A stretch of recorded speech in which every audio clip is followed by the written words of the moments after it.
Hello, Namaste, welcome all of you in our part 2 chapter number 3 our changing earth 7th class geography. और इसका हम first part कर चुके हैं जिसमें हमने समझा था लिथोस्फेरिक प्लेट्स क्या होती है और वो प्लेट्स मूव करती है, और जब वो मूव करती है तो उनमें जो फोर्सेस काम करते हैं एंडोजेनिक और एक्सोजेनिक, उनको हमने एक फ्लो चार्ट से समझा था। ओके, तो जिन्होंने नहीं देखा है वो वीडियो पहले जाके उस वीडियो को देख ले। और अभी हम स्टार्ट करते हैं हमारा ये चैप्टर, इसका सेकंड पार्ट। ओके, और ये है हमारा पेज नंबर 13 और इसमें हम समझेंगे सबसे पहले वोल्केनो। वोल्केनो क्या होते हैं? Volcano is a went opening in the earth crust through which molten material erupt suddenly. Okay, तो वोल्केनोस क्या होते हैं? एक खुला हुआ एक ओपनिंग भाग होता है अर्थ में कुछ। ओके, और वहाँ से जो अंदर जो मोल्टन जो मटेरियल जो होता है, पिघला हुआ जो मैग्मा जो होता है, ओके, वो लावा के रूप में बाहर निकलता है। ओके, अब पिक्चर के थ्रू हम देखते हैं। तो ये देखिए, ये एक पिक्चर है वोल्केनो की, ज्वालामुखी की। ओके, तो सबसे नीचे देखिए मैग्मा चैम्बर है। तो जो हमारी मेंटल जो अर्थ की लेयर है वहाँ पे ये मैग्मा चैम्बर होता है। ओके, और ये ऊपर क्रस्ट है। उसके बाद जब ये लावा जो मैग्मा जब ऊपर आता है तो इसको, ये जो नली जो है इसको वेंट बोलते हैं, मतलब निकास होता है यहाँ से ये मैग्मा का। और जब बाहर जो ये मैग्मा आता है तो इसको लावा बोलते हैं। ऊपर ये क्रेटर मतलब मुंह है जहाँ से ये लावा बाहर निकलता है। और फिर ये देखो गैसेस भी निकलती हैं और काफ़ी राख, धुआं, और ये लावा बाहर निकलता है इस तरह से। ओके, तो जब इरप्ट होता है कोई भी वोल्केनो तो इस तरह की स्थिति होती है कि यहाँ पे एक एक्टिविटी से समझाया गया है कि टेक ए कंटेनर, एक कंटेनर मतलब कोई भी ऐसा बर्तन ले, उसमें पानी जो है वो फिल करे उसको, और उसको क्लोज कर दे, एक लीड, एक ढक्कन ढक दे उसके ऊपर, और put the water to boil, और उसको गर्म करे। अब उसके ऊपर वो जो लीड जो है, ढक्कन है, उसके ऊपर कुछ सम पीस मीन्स जो मटर के दाने, स्पून, बीज है ना, उस लीड के ऊपर रख दे। अब आप कह रहे क्या नोटिस करेंगे यहाँ पे?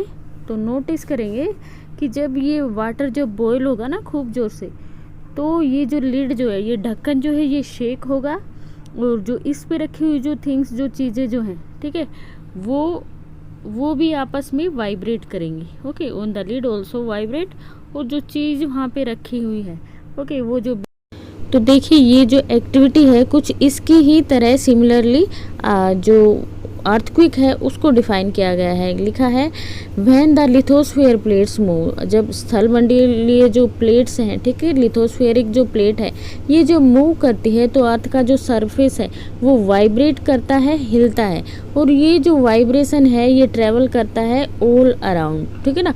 तो अर्थ में ये वाइब्रेशन जो है ये ट्रैवल करता है, और इसी वाइब्रेशन को कहते हैं अर्थक्वेक।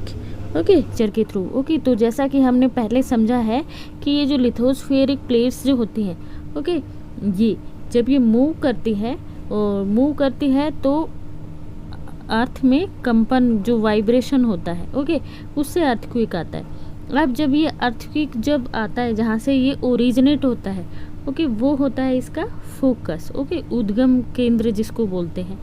तो ये पॉइंट जो होता है जहाँ से अर्थक्वेक ओकर्स होता है, मतलब ओरिजिनेट होता है, इसकी जो सिस्मिक एनर्जी जो है, ओके, वो ओरिजिनेट होती है, भूकंपीय जो इसकी ऊर्जा है, ओके, यहाँ से ये जनरेट होगी। और इसके बिल्कुल अबोव, इसके बिल्कुल ऊपर होता है एपिसेंटर, ओके, और ये जो एनर्जी है, ओके, ये जो वेव है ये फिर ये चारों तरफ सर्कुलेट होती है, ओके, इनको सिस्मिक वेव बोलते हैं। ओके, ये प्लेट बाउंड्री है यहाँ पे। सो इस तरह से यहाँ पे समझाया गया है। आगे लिखा क्या है?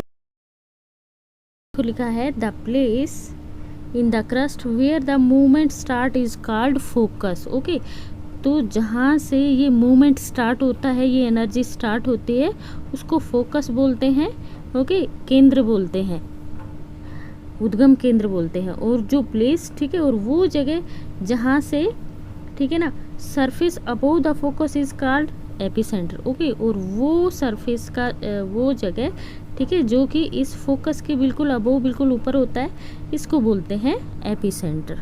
ओके, नेक्स्ट लिखा है वाइब्रेशन ट्रेवल आउटवर्ड। ओके, अब ये जो वाइब्रेशन है ये ट्रेवल करता है आउटवर्ड। ओके, और from the epicentre as wave के उसमें, ठीक है, तरंगों के रूप में। अब जो ग्रेटेस्ट डैमेज जो होता है, जो सबसे ज़्यादा डैमेज कहाँ पे होता है, एपिसेंटर के पास होता है। Okay, damage usually closest to the epicentre and the strength of the earthquake decrease away from the centre. Okay, और जैसे जैसे ये वेव से आप यहाँ पे दूर जाओगे, दूर का जो क्षेत्र होता है, तो वहाँ पे जो स्ट्रेंथ होती है इसकी अर्थक्वेक की, ओके, वो कम होती जाती है। ओके, तो ये यहाँ पे लिखा था। अब ये जो वेव जो होती है, ओके, ये 3 टाइप्स की वेव होती हैं। पी वेव, जिनको प्राइमरी वेव या लॉन्गिट्यूडनल वेव बोलते हैं, ये सबसे स्ट्रॉन्गेस्ट जो वेव है अर्थक्वेक की, ओके, वो होती है, और ये सॉलिड से और लिक्विड से हर तरह के मीडियम से पास हो जाती है।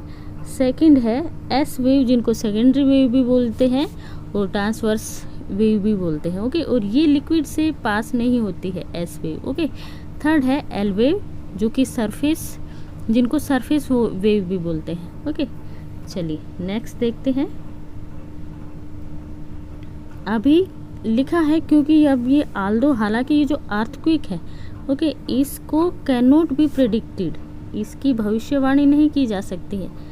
ओके, अर्थक्वेक जो है इसकी भविष्यवाणी, इसको प्रेडिक्ट नहीं किया जा सकता है, लेकिन फिर भी इसके इम्पैक्ट को कुछ कम कर सकते हैं, मिनिमाइज कर सकते हैं, अगर हम पहले से ही बिफोर हैंड प्रिपेयर्ड हो तो। ओके, आप कुछ कॉमन अर्थक्वेक प्रेडिक्शन जो मेथड जो है एडोप्ट लोकली, जो लोकल पीपल जो होते हैं वो यूज़ करते हैं इसकी स्टडी के लिए, कि भाई मतलब वो अंदाज़ा लगाते हैं, जो लोकल पीपल होते हैं, किस तरह से जो एनिमल का जो बिहेवियर होता है, जैसे फिश जो होती है पॉन्ड में, वो गेट एजिटेटेड, मीन्स वो उत्तेजित हो जाती है, कुछ ज़्यादा ही मूवमेंट करने लगती हैं। स्नेक्स जो है वो बाहर आ जाते हैं सरफेस पे। ओके, तो इस तरह से जो लोकल पीपल जो है वो अंदाज़ा लगाते हैं अर्थक्वेक का। ऐसे इसका कोई अभी से प्रेडिक्शन नहीं हो पाया है, अभी तक ऐसी कोई स्टडी नहीं है जिससे पता लगाया जा सके कि भाई अभी इस टाइम या इस जगह पे अर्थक्वेक आने वाला है। अब देखिए, इसको कोई प्रिडिक्ट तो नहीं कर सकता कि भाई इस टाइम पे अर्थक्वेक आने वाला है, लेकिन इसकी कुछ प्रिपेयरनेस हम लोगों को पहले से ही पता होनी चाहिए। ओके भाई, अगर किसी भी टाइम पे अगर लगता है कि भाई ये अभी अर्थक्वेक आया है, तो सेफ स्पॉट जो है हमें वो ढूंढनी चाहिए। सेफ स्पॉट क्या होती है, अगर आप घर के अंदर है तो कोशिश करनी चाहिए कि भाई खुले एरिया में बाहर आ जाए। नहीं आ सकते तो आपके जो किचन का जो काउंटर होता है उसके नीचे गर्दन नीचे करके बैठे, टेबल या डेस्क हो उसके नीचे, या फिर जो दीवारें जो होती हैं उसके बीच में जो कॉर्नर जो होता है वहाँ पर बैठ जाएं। ओके, तो ये सेफ स्पॉट होते हैं घर में अगर अर्थक्वेक आए तो।